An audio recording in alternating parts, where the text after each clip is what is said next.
agenda items, and we have a lengthy agenda already, so in the interest of time and be able to devote more time to director updates, I am not going to be giving a specific district administrator update tonight.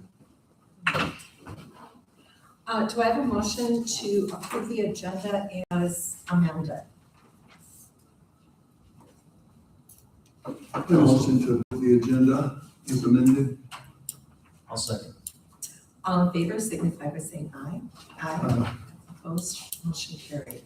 Item number 5, announcements. Any announcements? No specific announcements. Okay, then number 6, administrative staff school year summary and goals report. We'll start out with item A, which is IT. So I will be giving the IT update tonight. So Jen, if you wanna zoom in on that. All right, so as many of you are aware, we've done a transition over to, we have Skyward is facilitating IT services for the district and has been doing so for about a month now, doing a transition. So I asked Ryan Wyack, who is our IT person, to put together an update of kind of what has happened and then what are the future changes that we're going to see before school starts here. So I'll go through briefly. I'll talk about probably the biggest change that we've undergone right now, which is why I was asking board members, but we went from Novell to the Active Directory migration over. Now, effectively not, like staff didn't notice anything. Everybody had to turn in their laptops and have them switched over. But once you log on, it's actually just more efficient as far as what you see. What was the advantage of that? It allows him to push out things to staff member computers without physically touching each of them individually. So he can, with an individual computer, he can push out like a program to all of the computers. He can do updates and things without having to collect individual computers. It's much more efficient. And it's going to allow staff, like right now, staff can have their own printers. So you don't have to have an IT person go add a printer. Staff, Taylor sent out a tutorial to staff where they're able to go on and they can add a printer. So if they need access to a particular printer, they can go on and in about 30 seconds add their own printer.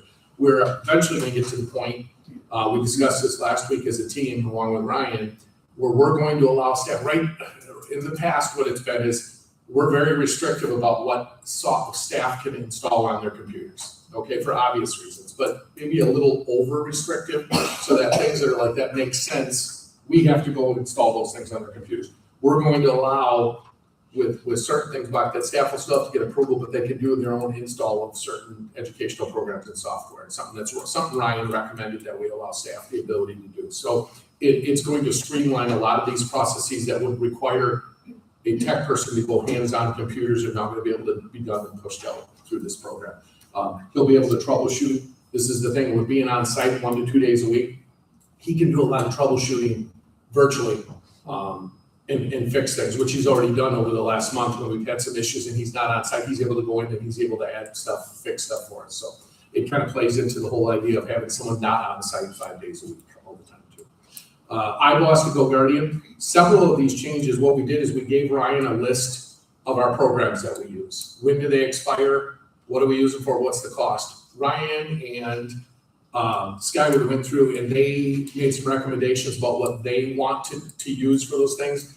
And we were able to do a significant cost savings while doing this. That some of these, we went to either free versions or versions that cost less. That would be the iBoss to Go Guardian was an example of that because we already paid for Go Guardian and it does some of the same things that we were paying for iBoss. Google Drive for the desktop, that's native. VM.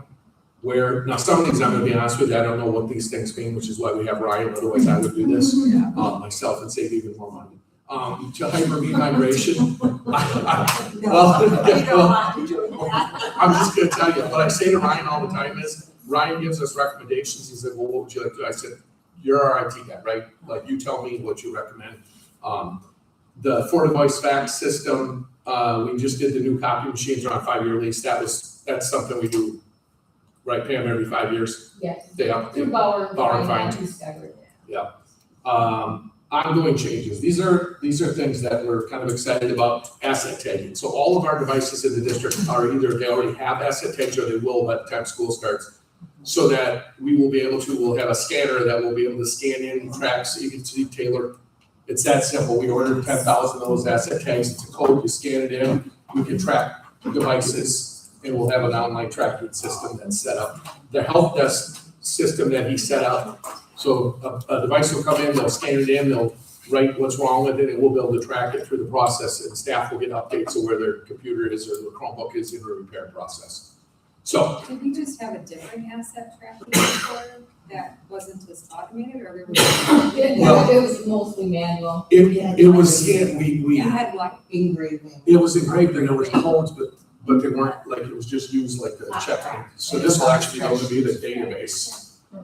So we'll be able to track like the age of these Chromebooks, like, so we know kind of the ones that are in cycle replacement, and we can track, like, do we have a certain volume of them that are a certain generation that are malfunctioning. It's a more, I don't know how it is, it's a digital based program, and it's a little bit easier for us to track. Currently, we have 90% of the staff laptops and about half the Chromebooks are asset tagged. Actually, all the Chromebooks that we had, Jess Kiefer already has those all, the ones that are operational, she went through, that's already ready for the school year, and the ones that were not functional have been sent off to, I see he doesn't have this in here, but I want to tell you, Trafalgar, does that sound right, Pam? Trafara, isn't that what I said? Just kidding. Trafara. Trafara is a company that does Chromebook repairs. And, we budget for Chromebook repairs every year, but what we did is we made the decision to streamline the process. When Chromebooks come in and they're damaged, if they can be fixed in-house, like it's a keys off a keyboard, we'll plop a key on there, right? It might not be the same letter, but we'll plop it out there. Kidding, of course.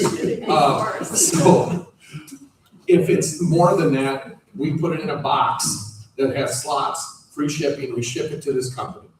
They will then go through and analyze each Chromebook. If it's under warranty, they do the repair for free. If it's a screen, they will analyze it. We set a marker of what we're willing to pay for a Chromebook. So Ryan set that at $100. He told me $100 is what makes sense. So if anything's more than $100, we're not repairing it because it's not cost efficient for what we would pay for a new Chromebook. If it's under $100, they'll make the repair. We'll get billed monthly for these repairs on these Chromebooks. They will then put them in this package and ship them back to us expediently. So we're pretty excited. We don't think it's going to add any, because we were operating under existing budget we had for repairs. It's just a matter of we're having other people do the repairs. We were able to already send, you guys remember the number, 150 Chromebooks that we had in the high school that were in their store have been sent in already, and many of those are able to be repaired and they're going to be back in operation for us. So we're going to have those back, and that's through these guys as They well. were sitting in storage, those were students' devices. Yeah, so we have loaners. We're going to have closet stock so we can get kids Chromebooks if they're in disrepair while they're waiting. So future changes. That's that piece about allowing staff and teachers to install approved software on their own. So what it will be is they can't just go start installing software. It's going to be approved, but it's going to be much more efficient that if it's approved by the administrative team and the tech director, they'll be able to do it on their own computer in their classroom. We don't have to have Ryan come down there or do it. It's just something that they'll be able to install on their program. I think we've all been in that place where you, like a program I need it and I want to install it, you got to install it. It's asking for the IT director's password. It's just more efficient to do it this way. We'll still have control over what gets installed. The Tech Ed Lab, and I can hear Stephen Hadfield cheering from here. There are a lot of devices that require standalone computers in that lab to operate, 3D printers or CNC machines that require a standalone device. Ryan is taking the repurposed laptops, and he's going to have each of those reallocated, and he's going to have all that stuff functional in the CAD lab. The new access point in the greenhouse, that's been a historic issue, is Lindsay's able to check her system remotely, but the Wi-Fi is sketchy, so they just added an access point, which we already had. We had the access point, it was just a matter of getting it installed in the greenhouse. Eric and the guys ran the conduit, and then it's just a matter of hooking up an existing, so it didn't cost us anything other than their time to do it. and stuff. So those are the major things. They may sound small, but I can tell you for Stephen and Lindsay, these are big changes that will have an impact. So that is pretty much it. Administrators, can you think of anything else technology-wise? We just say the help desk ticket system has been super slick. Staff email help desk ticket, and then it goes into a system. We have access to it. Ryan can then remote in if he's not on campus to your computer and actually see what's wrong. So it's been super slick and super efficient for staff. So it doesn't have to, we don't have to wait, a couple days for it to change or whatever, H5 issues, stuff like that. So it's been super efficient. To be fair, there has been one major issue that has popped up, is staff are no longer able to customize their picture on their desktop. Well, they should be able to know, because we needed 25, we need at least 25. I was looking for at least something negative to share. Thank you. Oh, they're It's gonna sad. now, it's fixed. Well, there was a little bit of a ruckus because when we did an update, it's like there was a preset background and people weren't able to put their picture of their cat on there, so, yeah. One additional cost saving was, typically we budget for 50 to 100 new Chromebooks every year to cycle in. And Excellent. by sending in over 100 Chromebooks, we were able to only have to budget 25 this year. So this is a 50 to 100. So we saved thousands of dollars by not having to purchase those additional. Thank you for the reminder on that. Okay, that's it. How'd I do for my first IT director update? You did good. Hopefully Ryan will be able to come sometime. He absolutely is. What we're gonna try to do is work it where we have him come, that's the day he comes Yeah. in district to make it more efficient for, what we're paying for services. Makes sense. Item B is the food service report. Hello, Matt. Hello. Tough act to follow, Matt. Oh yes, I'll try my best. Good. Okay. All right, let's start with our breakfast meals because that was our biggest increases throughout the year and everything. If you look at it, I broke it down by school building, elementary, high school, and childcare. So for our elementary, we serve 31,998 breakfasts over the year, which is 914 more over the previous year just in elementary. High school, we served 10,308, which is 440 over the previous year. And childcare, we served 3,051, which is 978 over the year before. So if you look at breakdown percentage-wise, we're up 52% in elementary, 43% high school, and 19% childcare. Those are percentages. Lunches, it's a little skewed because our numbers, the actual lunches served are down a little bit elementary and high school. But if you look at, I compare attendance every day, whether it be just we have less kids, in the district, kids are all sick more, whatever reason or not, we actually just start serving 7 more lunches per day on average and 20 more breakfasts per day. So if we had the same attendance compared to year over year, we're actually over per day. I know a lot of people look at, they get questions, how many of our meals we serve a day are for 2 free reduced students? Our breakfasts, 48% of all our breakfasts we serve in the district are for free reduced students. And 40% of all lunches are served are free reduced students. So that's a big thing. So you figure 40% of all our lunches we serve are students that there's a good chance that may be their only meal for the day, or at least their best meal of the day, which, everybody knows that's very important. We also had 13 more lunches and 4 more breakfasts per day that are more of a custom-made meal. For whatever reason, food allergies, IEP, whatever there is, for whatever reason, you had more of a detailed meal, which is good because we're serving more of those students too, but it doesn't increase the cost of those. But we're taking care of those students instead of those families having to look outside or figure out themselves type thing. So they can come here and one less thing they have to worry about. The summer school this year, we served 4,020 lunches and 3,249 breakfasts over a 16-day period. We finished just a little less on the lunches than last year, but if you look at it, the first 3 weeks, we were significantly, we were almost 1,500 over. That last week is what killed us. A couple of things. One is the week of the 4th. That really hurt. Our attendance was way down because the 4K wasn't here that last week. And that's what the majority of our meals are, is the kids are in summer school. We do get people off the street, and actually this year I was tracking, I tracked every year, of course, but we served 172 more meals this year, just when I can tell people came off the street that weren't here for summer school. So they only came here just to get the meal for whatever reasons, which That's 172 meals the kids ate that otherwise may not have ate this summer.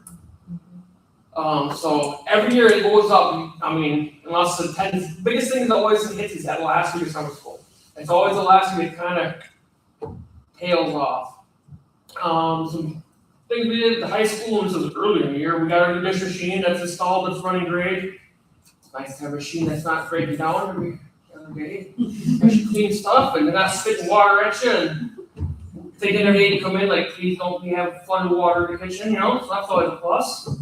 So as far as equipment wise, we're pretty good across the board and everything. I mean, the only thing is, and they're running great, and they could run another 50 years, with ovens, because they're older. I mean, they've been here longer than me. They don't seem like they're breaking down, but an oven can go out tomorrow, but it can last 50 years too, you know what I mean? It's like, it's not like there's anything that just goes on here, so, but they seem to be working well. Otherwise, machines are working well as long as our piping doesn't break from the bad water and stuff, but besides that, everything's running well, equipment wise. Our staff is set, all our team members are coming back again this year, which is huge. We're one of the, because I talk to all our districts throughout the whole state, food service. We're one of the few, very few, I mean, I literally can count on one hand that we had the same staff come back every year. We have one of the lowest turnovers for our food service staff, which is great, which is, makes all the difference that we have a team that wants to keep coming back every year and invest in our students, so that's a huge help. Negative things, I mean, everybody knows this, cost of food is up, I mean, that's just everything, fuel charges now they're adding surcharges to every delivery, from everything you can think of, from milk to food to anything they deliver now is a fuel surcharge. I mean, those are added costs we didn't have the year before that. They range anywhere between 3 to 8% depending on the company.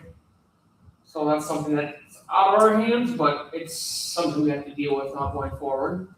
Another big thing is we just got last week the income for the free reduced for this upcoming school year we're in now. They show the threshold or the limits.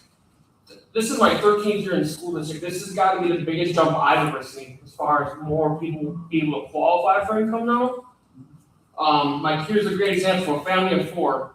If you look at their income, if you're trying to qualify for income based, it's increased about just shy of $1,200 a year more income, which will bring them into free meals now. We had a lot of families in our district that didn't qualify, but were very close. I mean, right on that line. And this, as long as they fill the application, which I'm sure they will, this should help bring some more families into that category now because, I don't know, what the state was thinking, they decided to increase those limits. We are also in the process of switching over you'll see our menus once again for the new school year, Nutri-Slices and Company. Just replacing Nutri-Kids, because Nutri-Kids was 20 years old now. It'll be more updated, you'll see, so like when you can pick up our menu, it'll have all the nutrition information right, all you gotta do is literally scroll over the food item, and then as the year goes on, I'll actually take pictures of the food, so the pictures will be on each item too, they'll build up. It can translate, it's got 6 different languages, all you gotta do is pick which language it translates the whole menu, what the language is. So it's a lot of more work in the back end of the beginning, but once up and going, it'll actually save the time too on there, which is nice. It'll have everything on there, you can look up exact nutrition for every condiment you have, milk, what have you. Like I said, as the year goes on, we take pictures of it, you'll see pictures of it, break down the carbs, there's a lot of students need that information, it'll literally just have it right at the end where they just scroll right over it and it shows you everything you need to know. So once I'm going, I'll let everybody know to look at it. It is very nice. There's a lot of schools that have switched to it, so if you ever get a chance to look at some other districts that do have it, Amherst has it. I don't even know one that has it too. There's a few of them that they're switching over to it, so it's quite nice. Big thing we are featured or going to be featured in coming up is the National Dairy Magazine. Yes. I'm sorry if I'm saying that wrong. Steering. There we go. I have a copy of the rough draft if anyone wants to read it. Although once they let me know when it will be posted, I'll let you know which month it's coming in. We're at the point now, at least they got the rough draft done. So I'm assuming within the next few months it should be published. They didn't have an exact date for me or which month, but they got rough draft. That has to do with the National Whole Milk. I don't know if anybody's seen it. It was a law that passed in January where they want schools to start implementing it. We're actually one of the few schools getting implemented this school year. Somewhere have to wait for funding. A lot of this hang up as far as the dairy goes, as far as printing new containers, all that kind of stuff. But we work at Weber Farm, the local farm. Actually, as soon as they pass that in January, I got a hold of them, we kind of working for it. We're kind of want to test ones to go to 2, because they use the clear pouches, so it saves them ungodly more time and money with, printing labels and all that good stuff. So we are going to be able to switch everything over this school year. So we will still have the skim white milk that we did last year, but our 1% white milk switches to whole white milk, and our chocolate milk is switching from non-fat skim, if you want to call that what it was, chocolate milk, to an actual 2% chocolate milk. I think we'll see a big jump in kids drinking milk, especially in Wisconsin. We are dairy state. So if you're at home and you drink 2% of whole milk, you know what that tastes like compared to skim milk. So we will be switching that over this year. Of course, we'll always still have our lactose-free white milk, but we'll have the whole white milk and the 2% chocolate milk this school year. So those are. I would just chime in, one of the many advantages to have local partnerships with, businesses like Weber Farms, that they're able to, I doubt the large distributors are able to implement this as quickly as school districts as these local folks are. And it's also one of the positives. I know some people at first didn't like the pouches, but now the kids are actually used to it. Because the cartons, they have to actually spend all this money and reach and development time printing new cartons with all the new logos and all that stuff. It's actually going to increase their cost per carton, where ours is going to basically stay flat because all they're doing is taking a clear pouch instead of putting 1% milk in, putting whole milk in. That's all the difference is. And then the kid comes in, it's a different sticker. That's it. So I will be making and posting up for the school year. We'll pull board and stuff, explain it all. We'll have it everywhere in our menu. And kind of go over on our Facebook site, but we'll do it again. We get close to school years, so kind of fresh in people's minds that we are switching over to whole milk. All the milk goods and bread goods they had to be back in by the 24th of this month. I'm going to assume we're going to get the same one we always get back. We always get the one milk bin back, Weber Farms, and we get no bread milk. Bread bins back, which we just go to IRT. We've been like 4 years in a row now because most of those companies have gotten out of schools. A few that do like alpha baking only stick to the very, very large schools. They don't even get honest. So, but we still get our bread. We still got our stuff. It's just, it'll officially be in on the 24th. Are you open for questions? Yeah. Okay. You mentioned a bread bid. I guess I didn't know that we did. Yeah, we do every year. Out for bid. Have you spoken at all with the market here in town? I know they bake bread every day. Yeah, that's not a big process. A big process is it goes directly to like the distributors. So like they buy it from like they used to buy it from Sara Lee, which they got probably something now. So that bread actually would go to like, let's say it was still Sara Lee, it goes to Sara Lee, and then you can go to them and purchase them. But you send it to your main, the breads are meant to the main ones. Now, would there be an avenue for utilizing like something like the market? Like if we're not Yeah, getting any if bids, they can, it's all about cost. They can that get could us be the our, volume that Yeah. we need. if they can give us the volume and the cost, I'm totally fine with that. I have brought it up in the last few years and we've had that open. They never could either keep the volume or the cost. That was the difference. So just for folks, like that may wonder this, like so if we get no one who comes back with a bid, where do we get our bread from? There's not a bread ferry then. We get it through our prime vendor, Indian Head. Okay. So the same vendor, we get our bulk of our 80% or more of our stuff, like, our main items. But it's not like, it's not Cisco, but it's like a Cisco, but it's Indian Head Food Service or Eau Claire. They're our prime vendor, so that's what we go through. Question Go ahead. for the milk. You said, is all the milk gonna be served in pouches or some? They all are bulk, we have this will be the Third year. third year, yeah. I just think for a second, yeah. Yeah. The only one that isn't is the lactose free, because they don't have lactose free, we get that from a different source, that comes from one. Also, it's like a juice carton, that's what I explain it, but they're all in pouches, yeah. And you said skim 2% and whole. Yeah, the two white milks will have a skim white and a whole milk white, and the chocolate over 2%. And that was the, like, what was it before the chocolate? Okay, so we always had the skim white. The white holder we're getting, that used to be 1% white. And the chocolate used to be non-fat skim. So that's 1 or 2%. It was water. Basically, yeah, it's like, yeah. I don't know what to say. Nice way to put it. It's like take skim milk, water down, and add a shake little chocolate over the top, and that's kind of what it was. And these are like plastic pouches. Yeah, think of like A clear Capri Sun pouch, yeah, they come with straws, yep, I think that was one of the things The Weber, kids got it down. oh yeah. when Weber did the bid, as Matt referenced, that was one of the things that was able to help with cost savings because it's just cheaper to do that. Yeah. We were a little worried, our kids gonna be able to do this, and now it's like, they're experts at getting the straw in there. Custodians were cleaning up for a while. so it was- Actually, no. No, not too bad. Actually, not bad at all. There's been a few that they've gone through and then Yeah. you just get cups. Even, but you, No, we're honestly, still- we still had out more there. spills with the cartons, I think, than we did with the bags. Yeah. In the beginning, someone used to, but once I got used to it, we had more, and also too, the big difference is like deliberate. We have, I can't tell you how much of a difference is, we got less breakage, it comes directly from the source, the crates are cleaner, it's just, they come on time, they take their crates back on time, it's easier to open. The online ordering system is 100 times easier, I mean, Less waste. yeah, it's night and day, it's not even close. The person that delivers milk actually cares. It's a nice way of putting it. And I don't know what this year's price is exactly gonna be, but I would just ask if there's schools last year, because in Wisconsin, usually, especially in our area, usually gonna have Weber Farms, they picked up 9 more school districts after us last year. So they're up to 11 now. So you have them on Prairie Farm, that's usually the 2 milks that actually do schools, and they're based on Minnesota, they come to carton, we used to have them.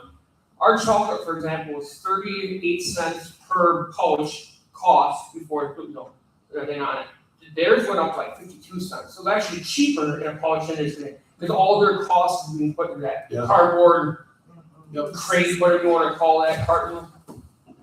So it's, and it is a lot better milk. I mean, I've had students, they call me, staff, anybody wants to come down and try a pouch when school starts up, you can tell the difference, it's a better quality milk, I mean, it's, well, let's say it's a better milk. True. Yeah, I just have 2 questions, and I don't actually expect that either of you can answer them tonight, so totally feel free to say, I'm gonna bring it back, because I didn't ask ahead of time. First, thank you, this is great, I feel like sometimes I don't say thank you first, because of course I'm gonna ask a couple fiscal questions, so I just wanted to say thank you. My 2 Kill us with questions, kindness. my 2 questions are, one's for Pam, and again, I don't expect an answer tonight unless somehow people just have it and you wanna share. Where did we end of June compared to end of June, year prior, so are we trying, like, I mean, I know what we were projecting, but like, I don't have them. yeah, and I didn't, oh, you don't even have them yet. Let Well, alone- I'm working on them, Yeah, but they're not ready to present yet. Okay, great, so that would be great to know, just for the board. And then secondly, I know, and again, don't expect you to have an answer unless for some reason you do. But I know when we approved the budget, we actually approved that we would spend less money in food service for next year. So wondering if in the next month, you can put in our board packet, just what are the strategies you're planning to implement to actually achieve that, right? So like, is it changing what we're offering? Is it a different vendor? Is it, so like, what is the plan? It's so gonna, that- the only way to bring it down is you're gonna have to lower the quality of food. Vending, we already have the cheapest products, but they're all roughly the same or lowest. You're not gonna get any cheaper food as far as what your purchasing powers are. You're gonna have to lower the amount of stuff that's offered, lower the quality of stuff. Yeah, so Mike, so what I would ask is what is that strategy and what does that look like? Because I think, and you don't have to answer this today, I totally don't expect. Well, I mean, I you to- have a few things I've been going through, like for example, like our hamburger buns are going from a 4-inch to a 3.5 inch. So you still get your 2 grains, but it's a less cost. I mean, it's not as great as a bun that it was before, the last one, but it's still, it's not like terrible. I mean, I'm not feeding like sawdust, if that makes sense. Certain things too, like we would have like 2 sides, we could switch on the one side with it. As far as our fruits and vegetable choices, certain fresh fruits we just won't be able to carry anymore because it's just, the cost is just too high. So we're lowering that kind of stuff. Perfect, and so Jason, what I would ask is like, can we have a plan of like, here's how much we were thinking of saving and this is where at least our strategy is to make that. I mean, I know things won't work out perfectly, but at least that strategy so that we've identified, and again, I don't expect it today, but Yeah. like maybe in the next 60 days, if we could have that strategy, and it's for 2 focuses. One, from our responsibility of we approved a budget that we expected to spend less money, so we should do that. Number 2, if someone complains to Matt that they expected this and it wasn't that, I mean, we also made that decision, so I'd like to know what that is so that we can be supportive. Yeah, and Yes, I do want to clarify to the board, though, this is a double-edged sword when it comes to reducing quality of food. There is a fine line that you risk having reduced lunches served and breakfast served. So like what Matt talked about is a part of the strategy, and I would say the board approving the increase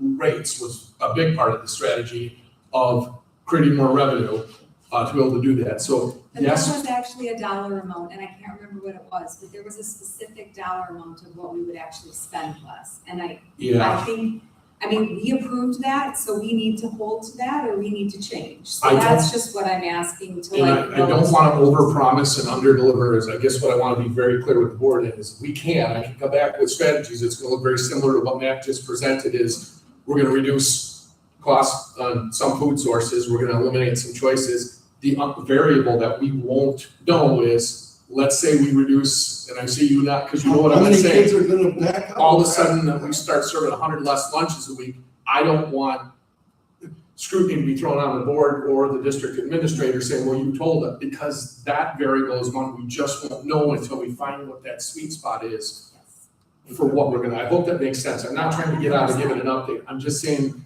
I wanna be very wary about getting too deep in the weeds and specific with like, big strategies. Yep, we're gonna look at the quality of like some of our food, like reducing the month size. I don't think kids are gonna be like, hey, Chef Matt, my bun is smaller, I'm not We taking did lunch. that last half of the year, like our meatball supper example, was a very popular lunch item. I think if I got rid of that, I'd have a lot of kids with little picket signs saying, oh, they love that lunch. Well, we switched from a 7-inch hoagie bun and we went down to a 5x5. And the kids still, they're eating it all, and they're still Right. full, so hungry, it's just, that's one thing, for example. Yes. On top But of if you reduce like a choice, like if Yeah. there's a choice, those things like reducing the size of buns, Yeah. probably not gonna kill you, but if you start like the different quality of meat. Yeah. Right, all of a sudden you can get where kids are like, you talk about serving sawdust, honestly, I think we did, when I was in school, that was on the menu, like, but, right? And then there's gonna be some things we're gonna have to reduce, like a big thing, price of beef is really high, everybody knows that right now. Yeah, so yes, we will, but I wanna I'm gonna just let the board know, I'm not gonna come in with a razor edge report of like specifics, but we'll give some broad ideas of what we just talked about. But I have to preach this over and over again, the variable that's gonna be is all of a sudden we start serving less lunches, that's one we can't really control, and especially, I don't wanna get to the point where we're so conscientious of saying, well, we gotta cut this, and this, and all of a sudden, we cut off our nose to spite our face by, decreasing our lunches. That's that fine line that Chef Matt's gotta try to, and he gets creative, and that's why I wanna clarify as well. The market, like, what we need to keep in mind, we wanna support local businesses. But if we're getting to the point where there's scrutiny, as it should be on dollars we're spending, our taxpayer dollars, we also gotta understand that if the price point gets to be too significant for local, we can't have our feet held to the fire to buy local and then be like, hey, wait a minute, why are we spending more money?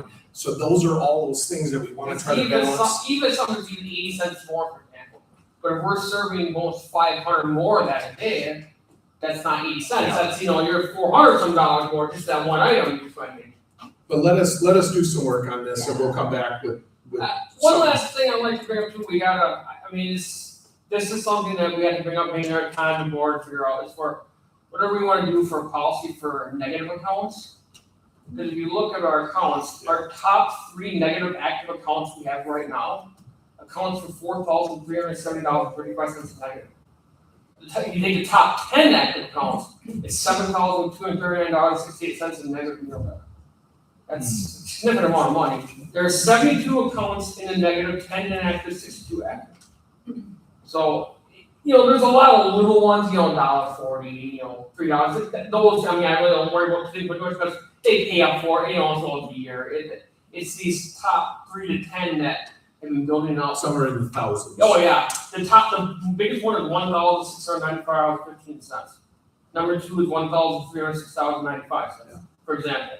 So Matt, would you think, like, talking about the thresholds changing for free and reduced lunch, do we have any way of knowing that some of these, I'm just asking this question, I'm not putting you on the spot as I put you on the spot, like, some of these delinquent accounts, could they be those folks who were just shy of the thresholds? Your top ones, probably not, because the top 3, I know who they are. The reason they used to be at one point, I mean, they were like right before COVID, they were doing that a year and a half when no one got charged, and when they came back, that's when all the Medicaid laws changed and everything. Because Medicaid used to automatically qualify you for free lunch. Now it's not automatic qualify. Yes, there is certain people with Medicaid who qualify, but it's not just you have Medicaid, you qualify automatically. Like Badger Care at one time was, you got Badger Care, you qualify. That was the man. That's not like that anymore. So it's not, their income is still, it's still low for the amount of kids we have in their family. The top one has 3 kids in their family. Well, now 2, one's or 1, right? Okay. But the income is still low enough. And I shouldn't ask that question because I don't want us to get too deep in the No, weeds. yeah, it's just low enough where it's not gonna qualify in the range. So here's a further piece, talking about a strategy. Oh. Trying to, which I think we do a really good job as a district already of getting the message out about qualifying for free and reduced lunch, like, right? It's on all registration materials. That would be a prong of the strategy, is to try to get more folks signed up that qualify, because it's gonna cut down on delinquent lunch accounts. Hopefully, it's gonna get more kids taking meals, right? Because heaven forbid, it breaks my heart to think about families not taking lunch because And they're worried they're. as a can't afford to have their nationwide, kids take lunch. it's really 2 options. You either feed the kids, which a lot of schools don't do, because you want to see the kids get fed, and who doesn't want to feed a kid? But then they build up that home. Or you don't want to make the meal and you serve them the ultimate meal, which is usually like 2 pieces of bread, a piece of cheese, and an apple type thing. Yeah. Which, are they eating? Yes, but are they eating? You know what I mean? Does that make sense? What kind of We talked stigma is about that that. to your students? Exactly, and then kids see that. I mean, You can't. Yeah. kids are starting to catch on to that.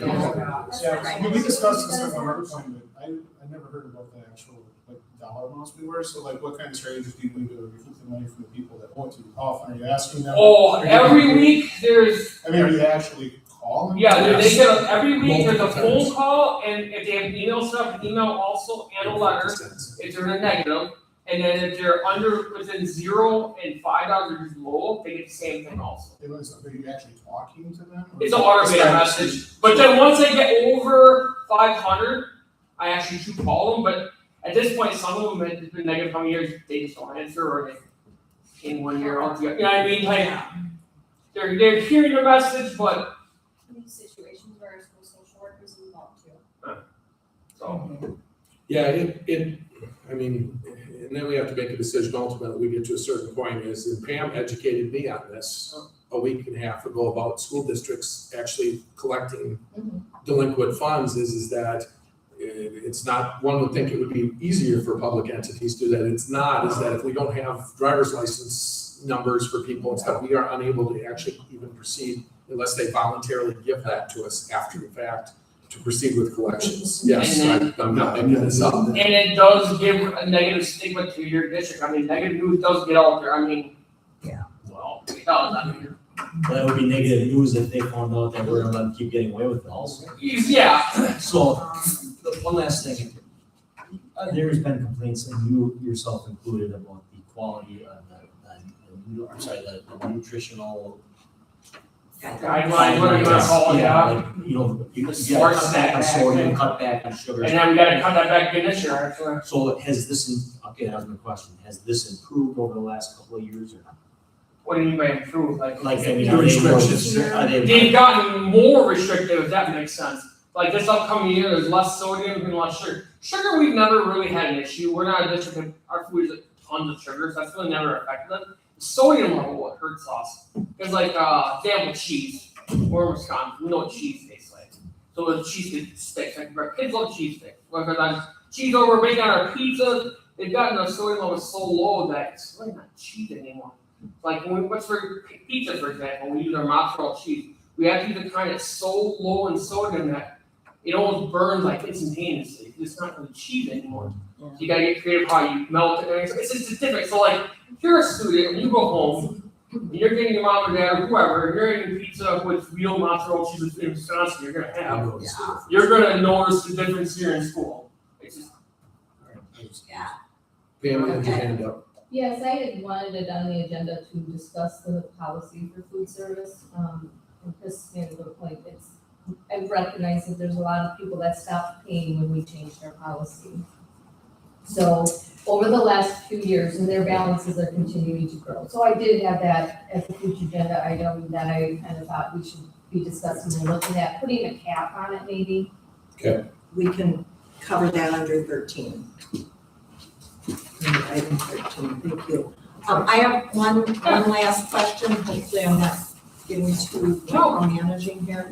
Do we still have, or are we using that aquaponic thing that grew lettuce? I didn't so much last year, actually I got a plan this year, because couldn't get kids to, because they didn't even work in it, but I'm working with Chicago, we're gonna involve in our after school program. I'm Okay. working on that, so that way actually ended up costing us more than lettuce. It does, it costs more to grow it than what we get it for, it does, it really does. You break it down, I know it sounds silly, but it does cost more.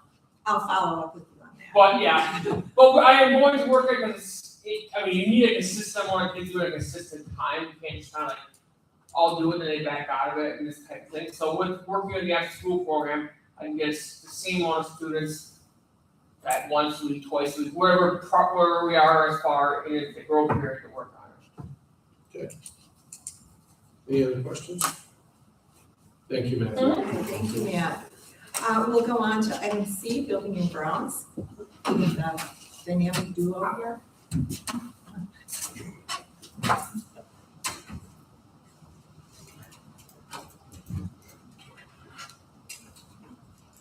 All right, good evening. We'll start off with inspections that we've done in the last year. We've covered our yearly fire extinguisher inspections. The gym and exterior bleacher inspections were completed in February and April.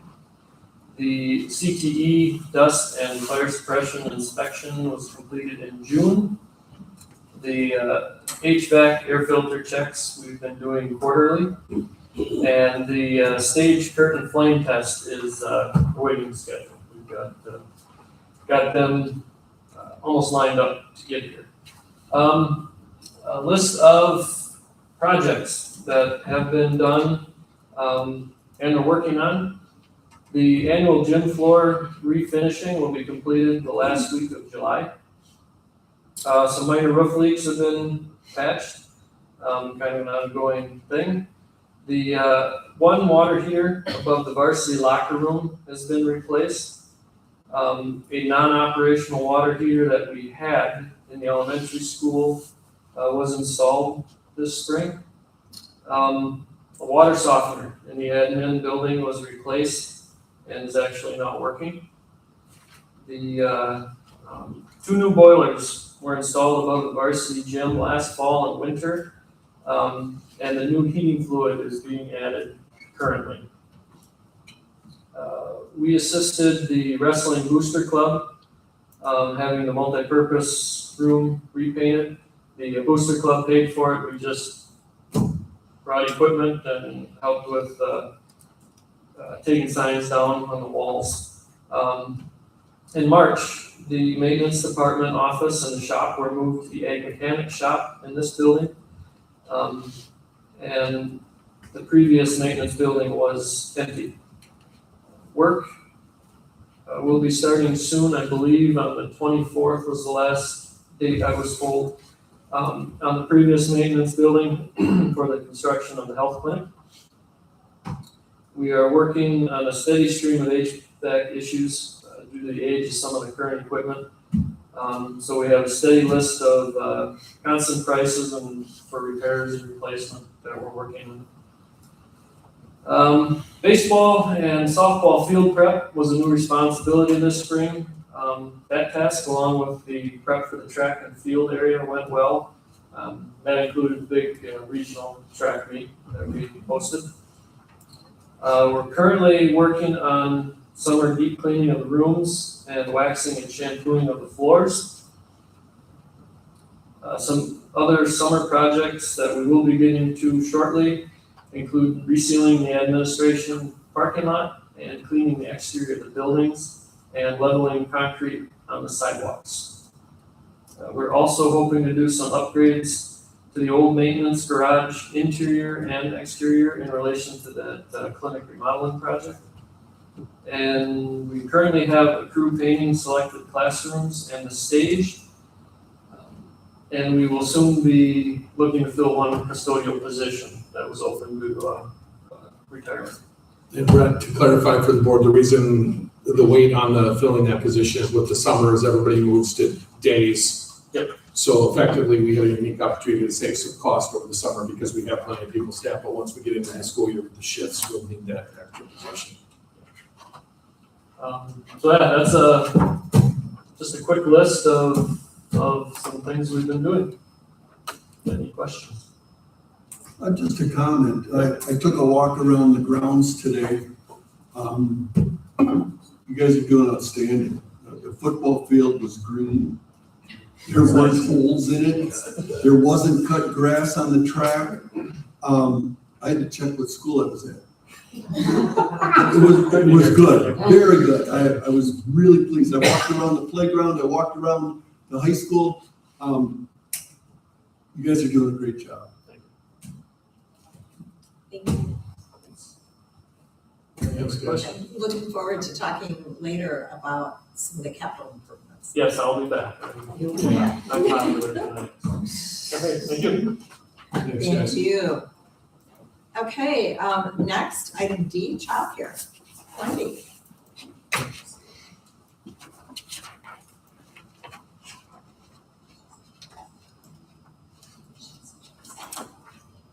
I feel like I need a step stool.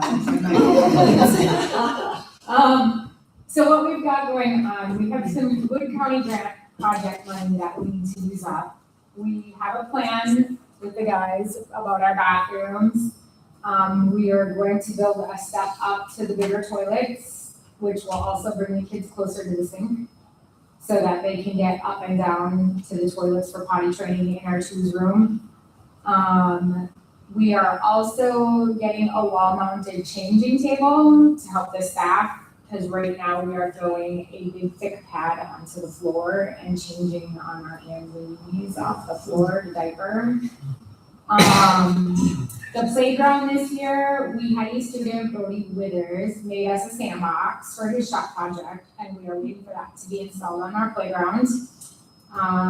We are hoping for maybe a dump truck. I heard rumors of sand. If not, I might be going to Home Depot. We also have a plan to add a small climber that the kids can climb on top of. That's kind of like a semicircle shape, and then they can climb under it. And then soft report around that as our fall zone. And then we've gone through a catalog. I marked my wish list of some natural play materials to make more of a nature learning environment in our playground. And this is all through the Wood County grants. And then the other things I've been working on is putting together a full policy binder that merges the district's policies with the childcare policies and the state licensing policies so that everything's in one place when licensing walks in. They have this list of criteria that they want checked off of all your policies, so that'll be in the front, and then the book will be broken up based on that. The other thing that was never done, we don't have a official orientation training manual.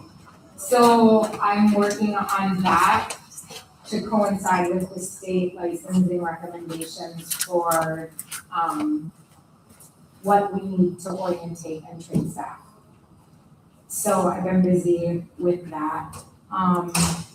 I've also been busy trying to create the logo, which we'll get to later, so that we can start marketing. Numbers for this summer are, well, as any director, summers are depressing. Infants were at 5, ones were at 6, twos were sitting at 10, which is good for our 2-year-old room. Threes were at 10. We will jump in the fall. I'm projecting infants, we'll have 5. In October, we'll have 7, and November, number 8 will arrive. And then after November, we'll have to push 1 up steady every month until February or March as 1 comes in. So our infant room should be pretty full through the fall to next spring. Toddlers will jump, our 1-year-old should jump to 7.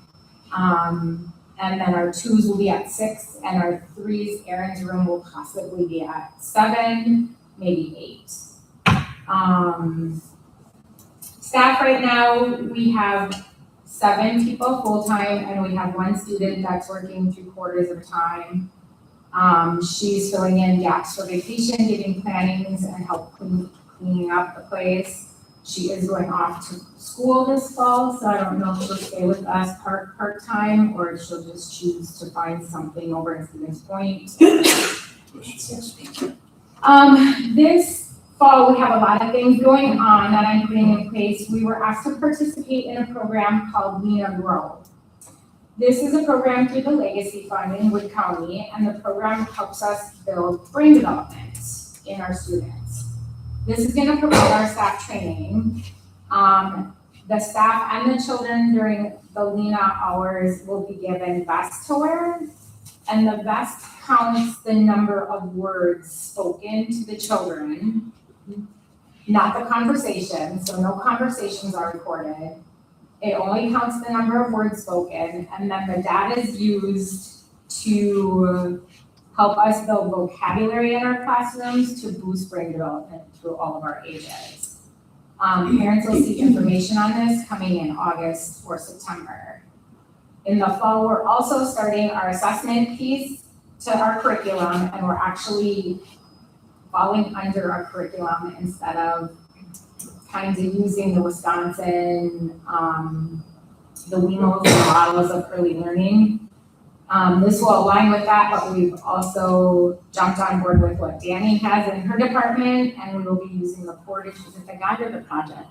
Portage guide, I think the program itself is a project, but the actual guide is. The guide. So this way, with her program, if we have a child that's going off to her, we have our assessment book on the child, we can share that information, and they have a bigger history than what they can build off of to help our kids. Wendy, for folks tuning in at home, when you're referring to her, like, when you talk, the transition would be for a student to potentially, like, what are we talking about here? So like, I think the way we biggest utilize it would be like our children that would need IEPs or some kind of That's where I was going, just for folks who aren't in the educational Right. world to understand what I mean. If we diagnose like a student maybe with a disability or needs supports, this is gonna streamline that process for communication. for communication, and identification. then they'd have a history of what we've been doing in the classroom and what's working, what's not working. We'll be utilizing this then for our parent-teacher conferences, because we are to hold 2 of those a year, so that'll help us get back in line with what licensing requires us that hasn't been getting done. To be clear, this is a great thing. I just wanted for folks who aren't, to understand how great this is, that this is happening, like, for folks who maybe aren't in this realm, so. So it gives guidance for milestones, like using ASQ too and having those conversations, you're going off of something that's on paper rather than your, what you think. What do you think? And And I think I had this conversation, I'm gonna go off a little bit on the side. I was at a parent event in the cities, and the guy that I was dating, his son fell into that category where the teacher thought he wasn't where he should be. Well, okay, I'm in early childhood, so what do? I bring home the latest and greatest, the ADs, and I ADs him and whatnot. So we go to this meet and greet, and I met the teacher, and she's like, I said, so, what do you use for assessments? Oh, well, I made them up during my master's degree. I'm like, so you're not database driven, you're not aligned with any organization, you don't have any research value to yours? No, I just, made it up for my college master's plan. And I said, oh, well, I've AD'd him, and this is research-based through the nation, and he's fine. So that's what this is. This isn't like our staff saying, well, our theme this year is chocolates, or this month is chocolate, and he falls into this category with his chocolate learning skills. This is actually, we're gonna have database and research behind us. And I think the parents will be very pleased that we're pushing for alignment with the district and making our kids successful to go on to their next piece of learning. So we're not just, yes, we're playing and we're developing social skills, the self-help skills, we're creating self-esteem, we're building self-help and self-esteem, but we're also making them successful for the next steps. And this is gonna help that piece. I've started some marketing things. I haven't released it yet, but I created a pamphlet. And I'm gonna get that out. I'm working closely with my coach from Wieston, which is a Wisconsin branch of Macy. And she's helping me with some marketing ideas to get us out there. My goal for this next year would be to have a wait list for every single classroom. We are looking at keeping our 3-star rating this year. I'm working with our Young Star coach too. To get to a 4 or 5-star, we have to have things like our curriculum and our assessments in place for at least a year. And I really want to prove to them that we have a stable staff, that we don't have this revolving door of people coming